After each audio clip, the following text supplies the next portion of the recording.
கடுகு, கொஞ்சமாக தாளிக்கிறதுக்காக கடுகு, தனி மிளகாய் தூள், அப்புறம் கடுகு பொடி, வெந்தய பொடி, மஞ்சள் பொடி, உப்பு, இஞ்சி, நெல்லிக்காய். இதான் இதுக்கு தேவையான பொருட்கள். இப்போ நம்ம என்ன பண்ணலாம்னா, இந்த நெல்லிக்காய் நான் எப்படி எடுத்து வச்சிருக்கேன்னா ஆவியில் வேக வச்சு எடுத்து வச்சிருக்கேன். தோல் சீவிட்டு இஞ்ச பொடி பொடியாக நறுக்கி வச்சிருக்கேன். இதுதான் இதுக்கு தேவையான பொருட்கள்.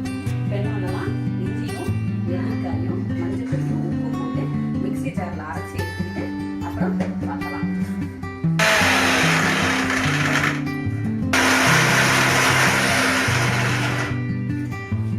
நெல்லிக்காயும் இஞ்சி மஞ்சள் பொடி உப்பு சேர்த்து மிக்ஸி ஜாரில் போட்டு அரைச்சாச்சு. அதுக்கப்புறம் தாளிக்கணும். அடுப்பத்தை வச்சாச்சு, கடாய் காஞ்சிச்சு, எண்ணெய் ஊற்றியாச்சு.